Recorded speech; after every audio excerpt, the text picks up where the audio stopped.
Today we have Long Island's own, Harlem's own, one of the first true big men of heavyweight boxing, Jameel Big Time McCline.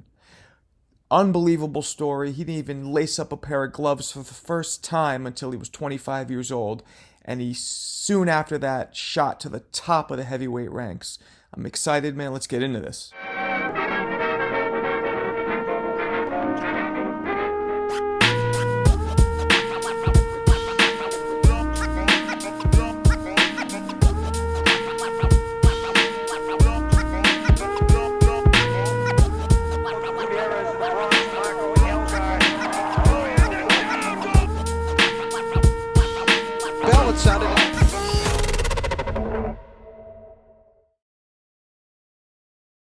What's up, gentlemen?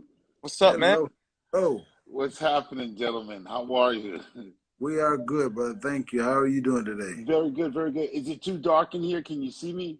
We see We you. can see you. It could be a little brighter, but it's not a big deal. Okay, cool. Hey, Tell what me, world are you in, man? say it again. What part of the world are you in today? I am in Florida. I am in Pine Tree Estates. I'm sorry, Boynton Beach, Florida. Man, so What? many fighters what moved to Florida. Yeah, it's strange because it's become the hotbed. Uh-huh. yes, So, It's yes. become the hotbed. Everybody's down here. Fury's down here. Darrell's trained here. There's a lot. Clarissa trains here. There's a lot of people that train here. I mean, Timor trains here. Everyone trains here now. And I'm sure I'm missing many, many, many more. there's a lot. So my question is, it says you were born and raised in Harlem, but then I see that you were raised in Long Island. So which one is it? Okay, so I was born and raised in Harlem, sort of, kind of. I couldn't let go of Harlem. But when I was 7 years old, I went to orphanage. So, so from Harlem, I went from Harlem to Port Jeff, New York, which is way out in Long Island, to an all Catholic orphanage. So I was raised by the nuns. Oh, wow. Oh, Yeah. So you consider yourself like a Long Island guy? I never really, for a while there at the beginning of my career, I was like, yeah, I'm from Port Jeff. But, as I got older, I kind of disassociated and kind of like, yeah, I'm from both Port Jeff and New York, Right. because I am, I guess, because when I was 18, I went back, and when I aged out of the foster care system, I went back into the city, Mm-hmm. which is only 60 miles away. Yeah, I know Long Island. I'm from Hell's Kitchen originally, but I used to go to Long Island all the time. So Oh, okay. I know, Okay. yeah, All right. we're talking. But we got this West Coaster here, Jeremy. He doesn't know nothing about that, but that's okay. Jeremy, what's up, old hey. friend? How are But you? how you doing? I haven't seen you in years. You doing well? Yeah, life is absolutely beautiful. I live a rock star's lifestyle. I really Nothing do. wrong with that. I That, really do. I am that truly, Hey, truly, truly but blessed. you are like a 3-time extra large motherfucker. What kind of car you drive? Actually, my latest car is the G90 Genesis 5.0. Oh my God, So that's a beautiful car. yeah, so I've had everything. I've had the Bentley, the S600, the S63, the S500, the Volkswagen Phaeton V12, the Audi V12. I've had all the big vehicles. In this car, I'm telling you, You love it. if you can get past Korean made, you're happy. But um. it's a tremendous car. I love it. So Yeah, man. Good. I want to hear about what you're doing today, but let's start from the beginning. What was your amateur career like? How many fights did you have? So a lot of people don't know, right? I didn't put on a pair of gloves until I was 25, right? And I had no amateur career. Wow. I went straight into the pros. So when I knew Jeremy, I met Jeremy in 1996. So, okay, so let's go back a little bit, right? I told you I went to orphanage, right? Orphanage was amazing. They took great care of me. I was well read, well spoken, well dressed, well mannered, the whole thing, right? Yeah. But as soon as I aged out, I'm back in New York City. I haven't been in New York City since I was 7 years old. And I was on my own, sort of, kind of, my family was there, but, I didn't really have a connection to that culture. Ended up on drugs. By 19, I aged out at 18. By 19, I was in prison. Oh So I my did goodness. 5 years in prison because I became just a straight up fucking gangster. Wow. So it was in my blood, and Yeah, so I read it was a gun charge or something like that. yeah, so I ended up in prison for 5 years on for gun running, selling guns, whatever I could do to make money. But then I got hooked on. But this is back during the crack epidemic. At the beginning, no, this was the beginning of the crack epidemic, 1989. Oh yeah, 1889, 90, early. Yeah, that's when So I was on the front end of that epidemic. Thank God I got locked. Who says thank God about getting locked up? But I Hmm. did 5 years, and when I got out in 1995, some guy said, "Hey, you want to be a boxer?" I was like, "I don't know." He's like, here's my card. Call me. I'll take you to Peter Luger's. So, and I was in Staten Island. So I go to the guy who owned the gym. It was just it wasn't even a boxing gym. It was a workout gym. And I said, "Hey man, that guy wants to take me to Peter Luger's." He goes, "Hey man, that's the best steakhouse in the city." So Yeah. I was like, yo, I just got out of jail. Like, I just got out of prison. Like Fuck four jail. 4 months ago. When was the last time I had a steak? I did 5 years. So I only went for the steak dinner. And the guy convinced me. He's like, yo, you can be a fighter. You got a physique. You can be a fighter. I know I can work with you. I was like, okay. So I moved into his house on his couch because I didn't have anything. I just got out. Mm. I didn't have anything. I was near This, homeless. this so people know. You're what? 6'8"? No. I'm 6'6". 6'6", to what? 250, 260? I fought my best weight was 263, 264. Okay. Fuck. Okay. Yeah. How much were you when Big Boy got a hold of you? So I was 290 then. I had just gotten out Woo! of prison. I was Damn. 290. Yeah, I was jacked to the bone. I was And jacked, that jacked, was all jacked. muscle, right? That wasn't. Yeah, I was all muscle. It was just, I just got out. I worked out for 5 years. I came out like a monster. So let me ask you this: before this encounter, did you get in a lot of fights? I was just a very courageous person. Let's say that. Like nothing scared me. Very little scared me. Like I remember in the streets, I used to tell guys, "You got to show me. You can't talk me out of something. You got to show me." Mm-hmm. And I just took that. And the guy was like, "Yo, you're gonna be a boxer, but you can't be an amateur because you're too old. You're 25." Mm. So I had my first pro fight like 6 months later, and after 5 fights, I was 2-2-1. I met Jeremy in 1996 in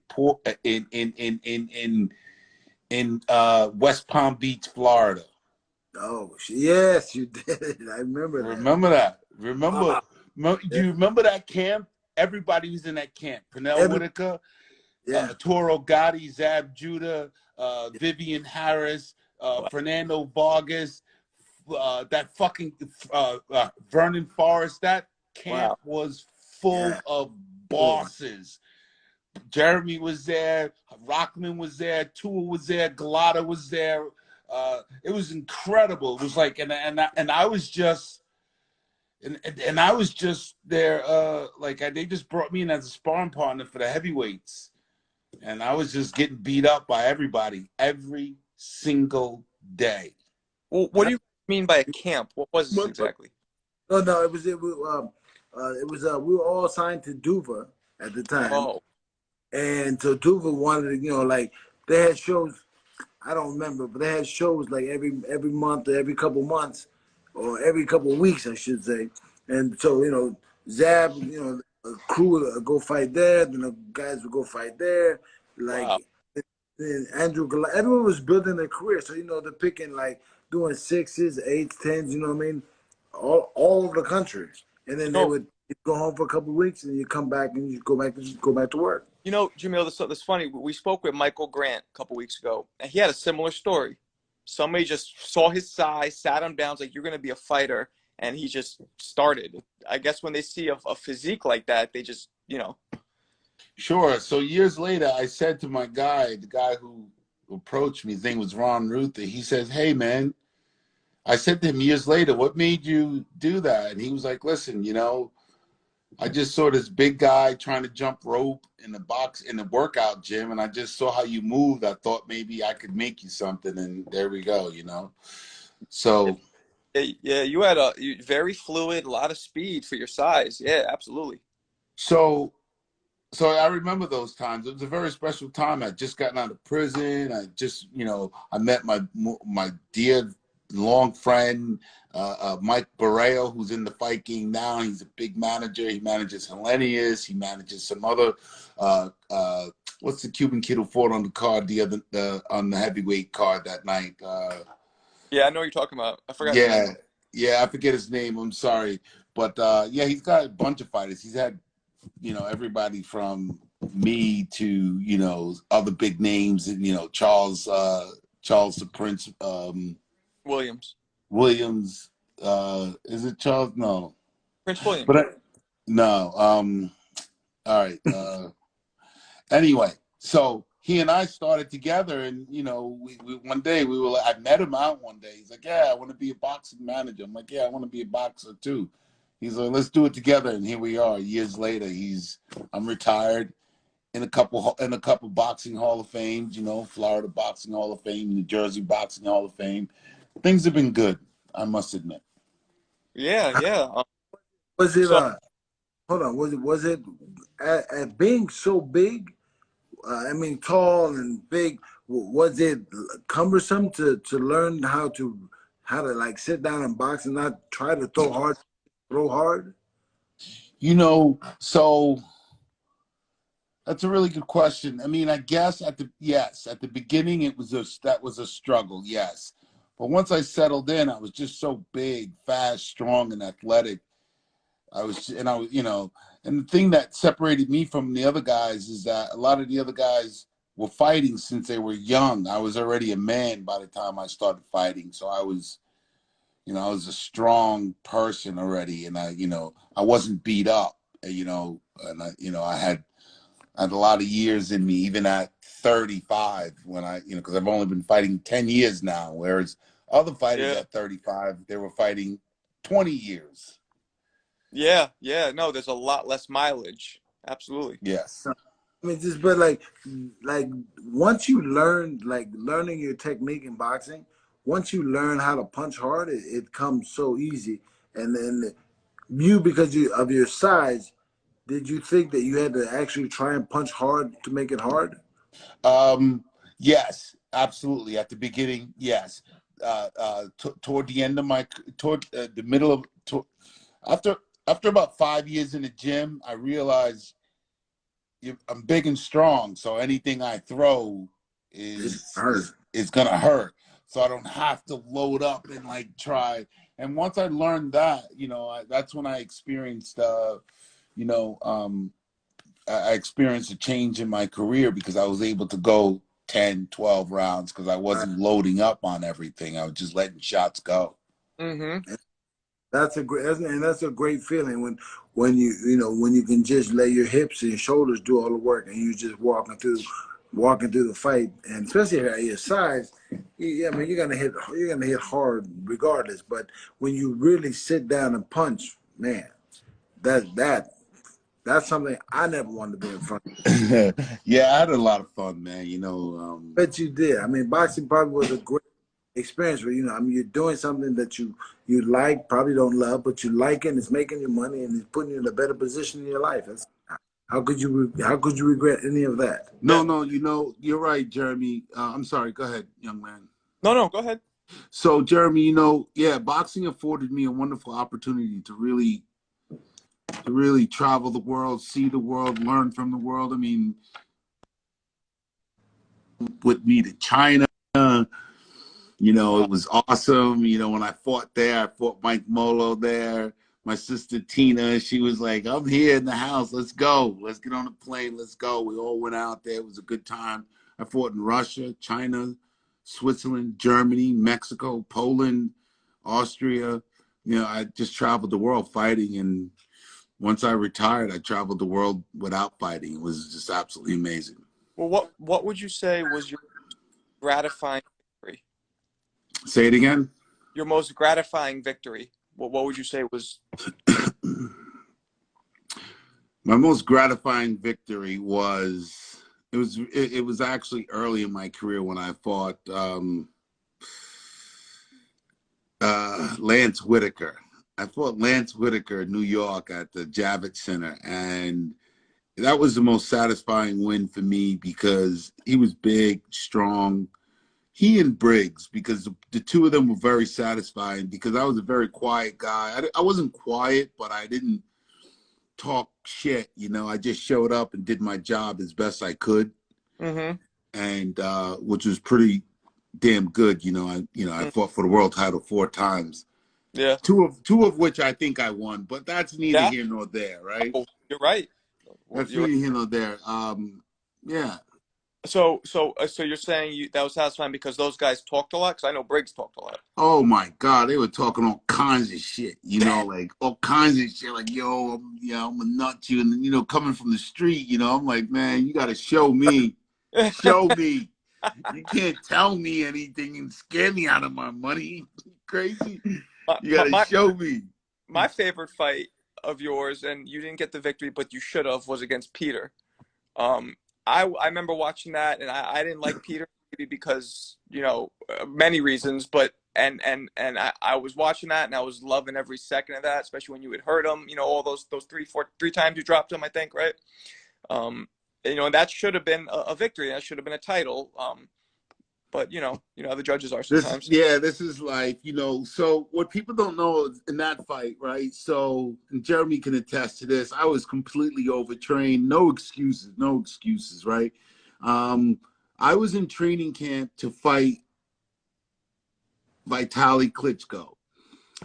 So and I made money even though we didn't fight, because back in those days, you remember Vitaly Klitchko pulled out of a lot of fights, and I was going to be his first fight. I was at the peak of my career. This was like whatever that was, 2004, 2005. I don't even remember at this time. Okay. I don't even know. Maybe later. I don't even know. I think it was later.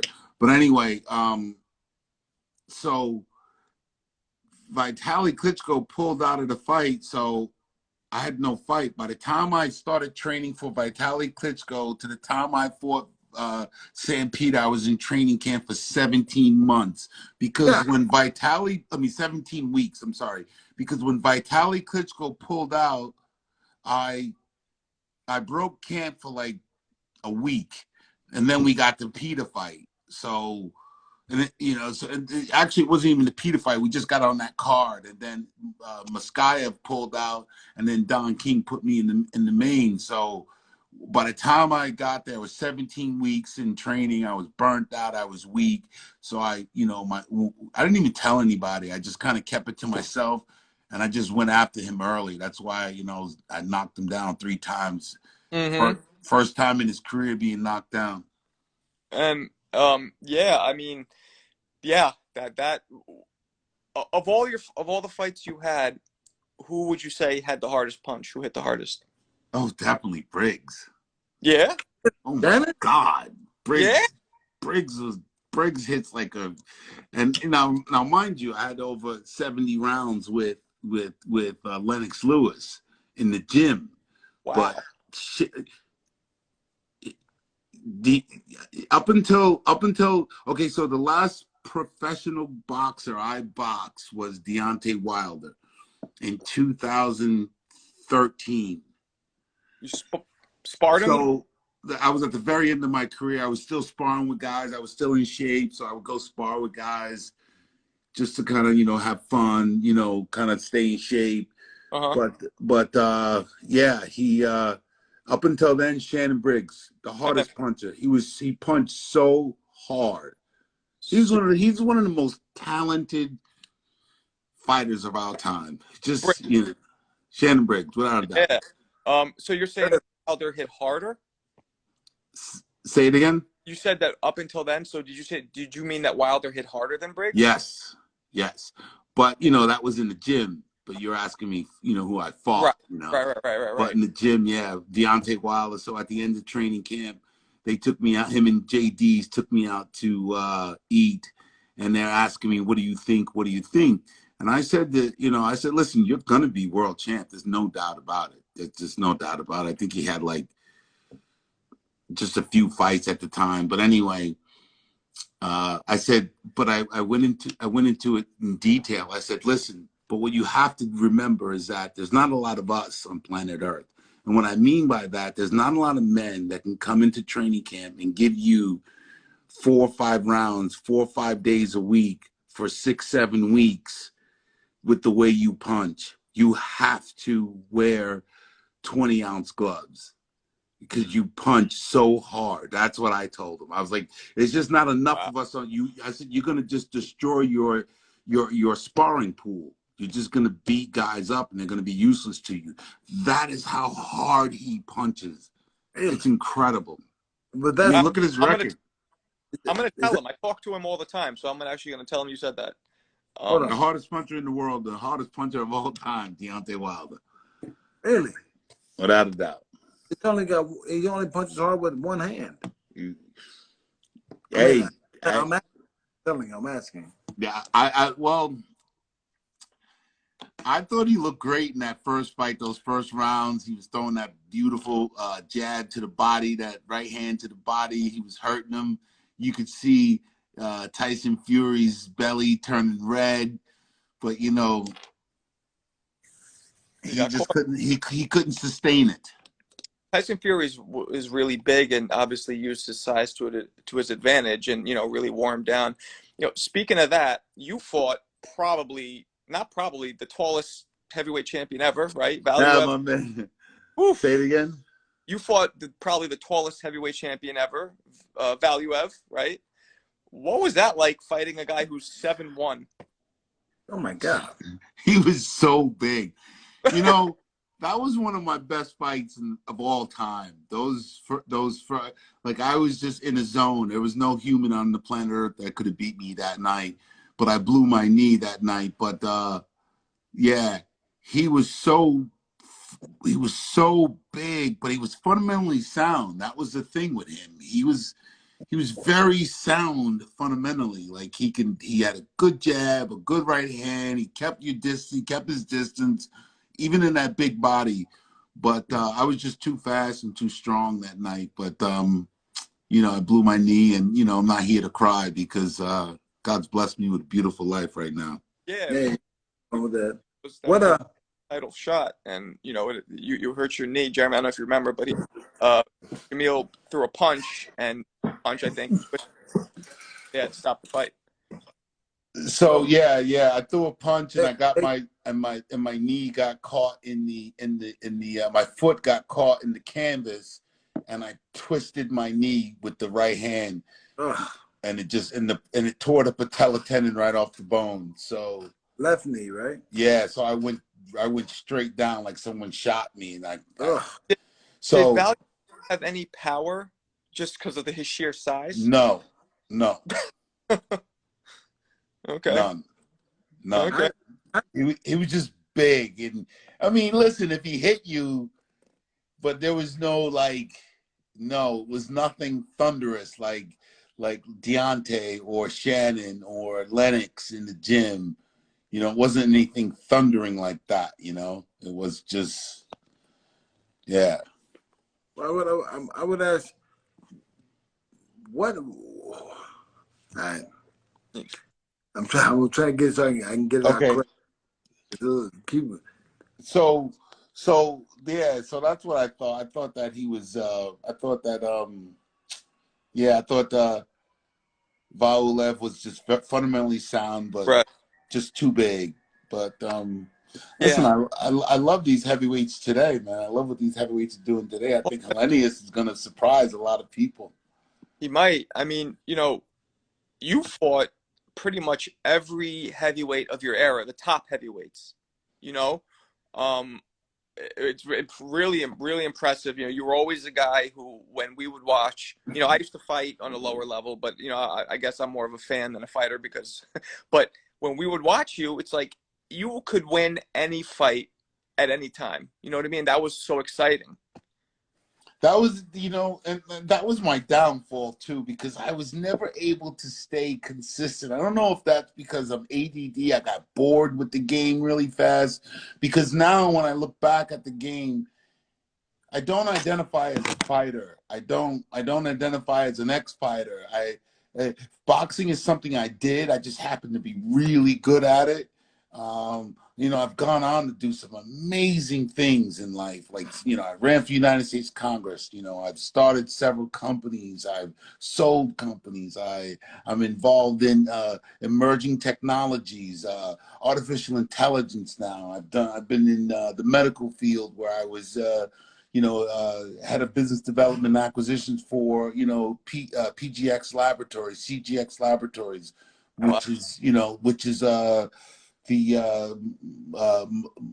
the molecular PCR molecular testing, the same tests that detect COVID and all these other Uh, things. Even before COVID was a thing, you know, these are the machines that we were putting in. I okay. mean, I've done some amazing things. I've learned so many other things, and everything I touch, I'm good at. Uh, Only because I think when I was in prison, I just, I knew I never wanted to go back, and yeah. I just studied every chance I got. A good friend of mine is a congressman in New York, Jamal Bowman. You know who he is? Ah, Yeah, I grew up with him. It's like a good friend of mine. So yeah, that's yeah. I remember hearing about you running for Congress. You know, keep it up, man. Um, so I was gonna ask you about the Chris Byrd fight. What do you remember most about that fight? Like, what stands out in your memory about that fight? that's another fight I thought I won. Mm-hmm. You know, I thought I did. You know, I mean, Chris is he was a very good fighter. Mm-hmm. Very, very, very slick, very hard to hit. Didn't have much power, but definitely hit you with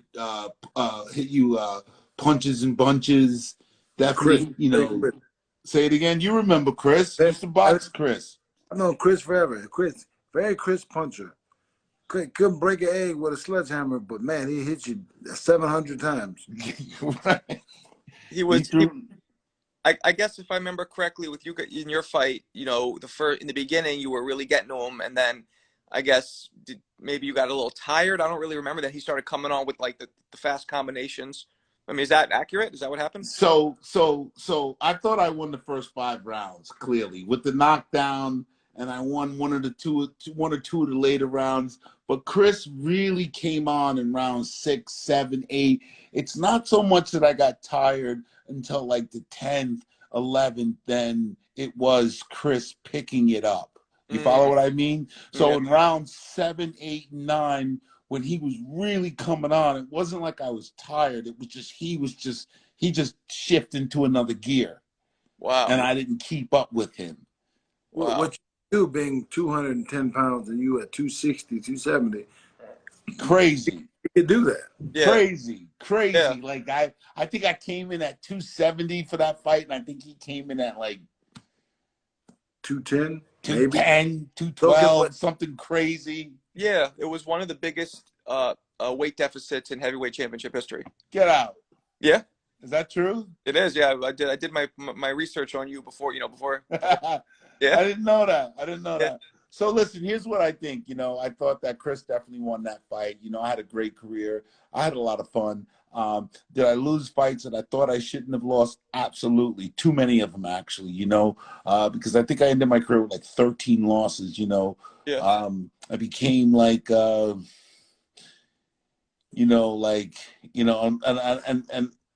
I regret this, and it's hard to admit this, but I became like a journeyman there toward the end, which is why I got out and What do you didn't. attribute that to?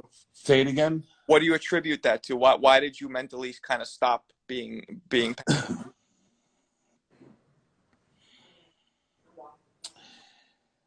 I'm a fucking maniac, and I just didn't care anymore. I just didn't care anymore. I didn't care like I did in those early years, and I trained. I thought I trained as hard, and I thought I was as dedicated, but I just got bored. I think, to be really honest, I don't get me wrong. I wanted to win because it was always like, oh, you win this, then you're gonna go to the next fight, and the next fight you'll make this much, and it's gonna be great.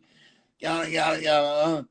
But I just think I got bored, and to be honest with you, I didn't have that amateur career, right? And I just think that amateur career teaches you so much because, you know, if you want me to be frank, there were fights when I outright quit, like against Areola. I wasn't hurt. I just didn't want to fight anymore. It's done. I just didn't want to fight anymore. Well, that's interesting. So from somebody like Jeremy, right? For people watching, Jeremy had 300 plus amateur fights. Jesus Christ.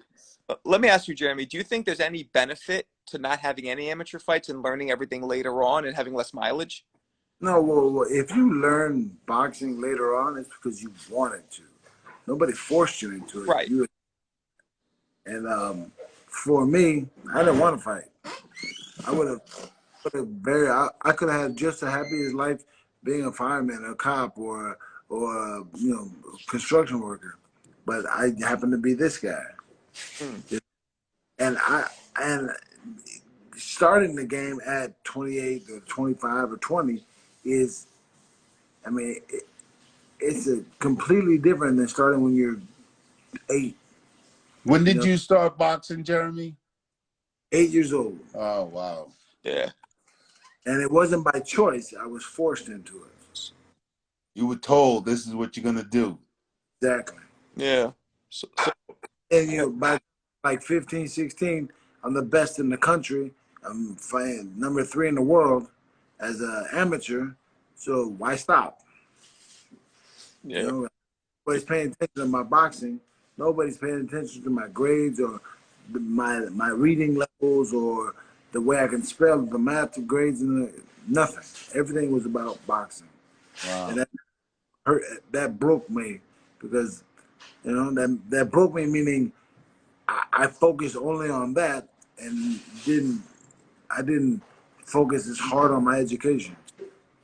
So, I mean, I have now, but it's not you know, it's not the life I wanted. So, but you still had that amazing career because I remember when I met you in West Palm Beach in 1996. I don't think we boxed, but I was definitely like, oh my God, that's Jeremy Williams over there. Look at him. Yo, oh my God. Yo, he was in the elevator with me. Yo, he was cool. You know what I'm saying? I remember that. That's what I remember about you, you know? I would look over and be in that same elevator, and I'd be like, who the fuck is this giant? God damn. I was like, oh. I hope I'm not sparring this guy. Oh, I know because I was on the list to spar you, but I don't think we ever did. But I didn't. I mean, I was so young in the game then. I just started, so I was getting beat up. But I was durable. That's why they liked me. You know that, right? That's why they liked me. Because Jameel was durable. He was never late, and he couldn't really fight you, so he wasn't going to hurt you. So yeah, put big man in. So would you say that you like boxing or that you loved it? I loved it. I fell in love with the game for a while. I really did. I truly did. I loved what I did. I mean, what was better than that? You know, we made millions. We traveled the world. We fought on HBO, Showtime, pay-per-view. You know, Madison Square Garden, Mandalay Bay, Caesar's Palace. I mean, what? So let me chime in here. There's such a juxtaposition between the two of you. Jeremy fucking hates boxing, right? And I think it could be that long, extensive amateur career. I think it maybe just spoiled you up in, you know, am I wrong, Jeremy? No, I mean, that it could be that. Jeremy, so you hate boxing now or you hated it then? But I don't hate anything or anybody. Right. But just if I see two people fighting on the street, I'm walking a different way. I don't care. You know, like people are like, I talked to Shannon, Chris, Ivan Robinson, like all these guys we talk about that I know, Montel Griffin, like they love boxing, and I'm just like, I like it. No, you know? so yes, I agree because I have a love-hate relationship with the game for many reasons. You know, I don't know. I just feel that a lot of the boxing side, the business side of boxing, they will eat their children to advance themselves, and this is some of the some of the problems I ran into after boxing, trying to get into the game that I gave my life and soul to, and got turned away at every try and got turned down. You know, I had some success with my longtime lawyer and manager, Mike Barreo. Mike Barreo. He and I also managed some fighters together, and we had a lot of fun. But outside of my relationship with him and my people, anytime I tried to get into the game anywhere, it just didn't work. So that's why I have a love-hate relationship with the fight game. Yeah, Jeremy, I don't know what happened. He should be back in a second.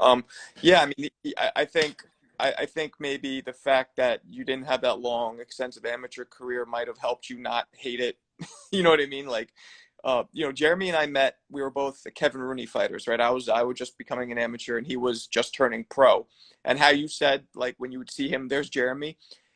I don't know if you remember his background, but the same management team that handled Tyson came in and were managing Jeremy, Bill Caton, Steve Lott, you know, and Jeremy was like, whoa, the next Tyson, you know, the next big heavyweight. And I used to see him, which I'm sure you've seen. He would he'd make people quit in sparring, just walk out. Who Jeremy did? One guy, God, in the middle of the round goes, yo, the bell just rang. It was like 30 seconds in. They go, no, it didn't. He goes, yes, it did. And he got up. No, I remember he was a killer. I remember he was a killer. Hey, Jeremy, didn't you fight like Ibeabuchi or one of those guys? Peter. Peter, Sam Peter. Are you for Peter? Yeah. I fought Peter on 1 day's notice. On 1 day's notice. See, Yep. That's why I hate the game. But you know, you had to do what you had to do, right? No, I was gonna fight this other guy. He pulled out. And they said, hey, if you don't fight, the show's off. And, we'll pay you $400,000 or $500,000 more. It was for a WBO belt too, right? Yeah, but I didn't train for the belt. I didn't train. It was remember Alexander Zolkin or some shit. Right. You were what? I'm sorry. I forget the guy it was, but I just like I'm supposed to fight Marco today, and then Marco backs out, and I gotta fight you today. You gotta fight who? You. No, we never fought. I know, but I'm giving you a right. I see what you're saying because Sam Peter was a monster. He was. Yeah, he was. He was a nice guy though. Nothing bad. Nothing bad to say about him. He was a nice guy, did his job, whatever. But I wasn't in that position like I was supposed to fight this guy. Now I'm fighting that guy. Right. And that guy are completely different. Jameel, besides, I guess, Lennox Lewis and Wilder, are there any other, you know, champions or future champions you sparred with that you could talk about? No. So again, you know, I mean, I retired 12 years. What's that? 2012 was 9 years ago I retired, you know. So no, you know, I was on the very tail end of my career when I did spar Deontay, but no other guys that I sparred of that I could mention. But, you know, I did have some tremendous sparring sessions back in the day with Lennox Lewis when I was like 14-2, 16-2. He would bring me in. As a matter of fact, I think I helped. Yeah, I did. I helped him get ready for when he fought Michael Grant, you know, because I was 6'6", you know, and I remember going in training camp with him. He was the undisputed heavyweight champ of the world in the gym with Manny Stewart, the all-time great, the late all-time great. Walking to that gym, I'll never forget, you know, I was like, my legs would be shaking. I feel nervous. Like, oh, my God, I'm going to box Lennox Lewis, the undisputed heavyweight champ. But, you know, Lennox was a very special guy because, you know, I was young and I was game and I was strong and I was willing. And, you know, he would just really work with me. Like when he got me hurt, you know, like other guys would try to finish me, you know, and Lennox would get me hurt and be like, and just touch until I got it together. Then he'd pick it up, you know. Well, he was, you know, Jeremy sparred Lennox Lewis numerous times, and there's a video on YouTube of this. Jeremy, I guess hip toss, would that be the word, Jeremy? Hip tossed Lennox Lewis twice, basically body slammed him during the sparring, and it's on video. Why'd you get rough with him, Jeremy? I was being an asshole. And he's a big, strong motherfucker. That dude is gorilla strong, man. Right? And dude, he's the nicest guy. Right. He's the nicest. And I tell Marco, like I did that because I was being brash and confident, blah, blah, blah. But like, and then what he would do, he would throw punches. Then he'd put his hand in my face. Right. I hit his arm like, and I'm like, fuck. And then he cracked me a couple times. I was like, hey, did he hit me or kick me? God. And then just whatever. But Lennox Lewis was a complete gentleman, very, very, very respectful dude. And Marco always brings this up, and I say this all the time. He was very, very cool to me. Yeah, he was a good guy. He was a good guy. You know, a lot of those guys early took me under their wing. You know, Poison Jones Jr., Randall Bailey. You know, Randall Bailey used to really look out for me. He used to, you know, he picked me up, and when I got to Florida with Buddy McGirt, take me to the gym, look out for me. You know, he was already, because he's another hammer. You know, I never got to work with him because he's in a lighter division, but he was another hammer. He had that sledgehammer. I don't know if you remember Randall Bailey. He's No. Former IBF heavy 140-pound champ. He was with Don King for a lot of years. He was one of the greatest fighters out of Florida for sure. Yeah, we got Marco. What's that? We got to look him up. Yeah, I know. Yeah. So Randall Bailey. Who would you say? What business are you doing now? So I'm in emerging technology. So I'm in artificial intelligence for the call room space specifically. What I mean by that is like the contact center, call center. Like if you get a phone call from AT&T or Verizon or American Express, and you hear artificial intelligence on the phone. The name of the company that I am a shareholder in is Vocodia. Vocodia AI. We automate call centers. So you'll hear someone call you and say, "Hey, hello, Jeremy, how are you today? The reason why I'm calling, how'd you get my number?" "Well, I got your number from," and it sounds human. You don't even know you're speaking to a machine. Wow. It's absolutely amazing technology. Wow. And I think we're going to revolutionize the call center, contact center industry without a doubt. So I'm very excited about that. I'm in the NFT space as well. I've launched this Friday, I have a launch of 9,000 NFTs on a Cardano blockchain. Sorry to cut you off. What does NFT stand for? Non-fungible token. So it's much like it's much like Bitcoin and Ethereum and the blockchain. So the blockchain is the most secure ledger known to mankind. The only thing that could break the blockchain is probably something like an international catastrophic event like nuclear fallout, maybe. Okay. It is it's what Bitcoin and Ethereum sit on. Mm-hmm. Like, okay. For lack of a better phrase, it's for the digital world, and it's a very exciting space. It's an emerging technology. Like I said, I'm in emerging technologies. I've always been in very innovative industries. Even when I go back to the CGX and PETA, cancer genomics and pharmacogenomics industry I was in. So that's what I do now. So would you say you've made more money doing this or boxing? 100% this. So I made a lot of money as a fighter. I'll tell you a story. So I said to like 2.5 years ago, it was definitely about a year before the pandemic, I met with Mike Tyson. We were at an event and we were just talking, and I was just, like, "Hey, Mike, what's up?" I was like, Mike, how did you spend $300 million? He goes, "Jameel, it was $400 million, but let me ask you this. How much did you make in your career?" And I said, he goes, take home. I said, okay, I made 17 million take home in my career, right? So he goes, Jameel, how did you blow through $17 million? The same way I approached him. I was like, touche, brother, touche. But yes, I've made all that money back as an entrepreneur.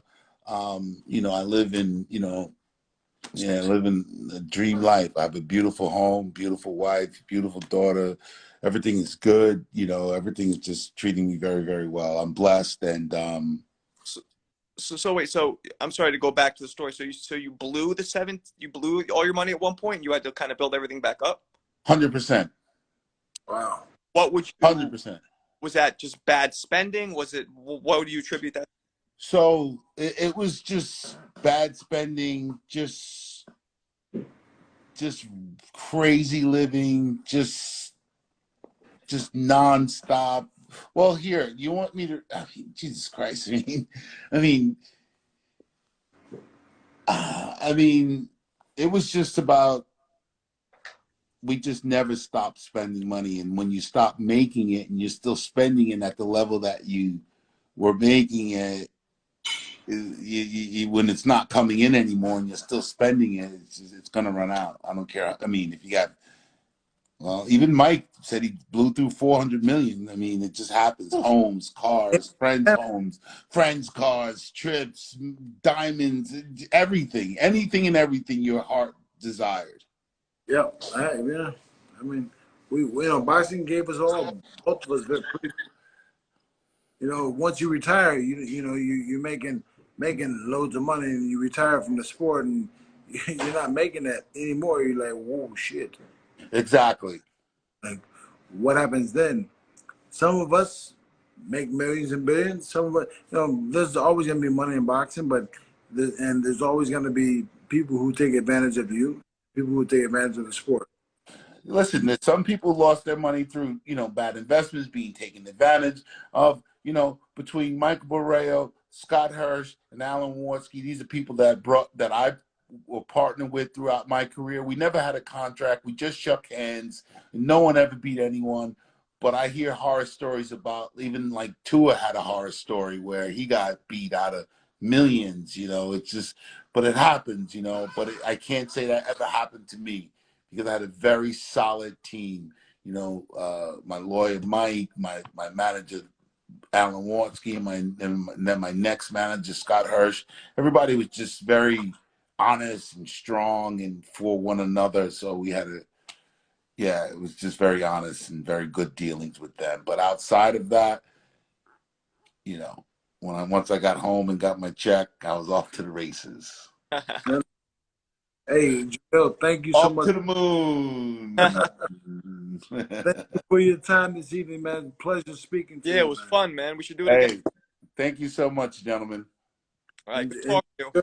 Yeah. Sure, you're welcome. Have a great evening. Peace.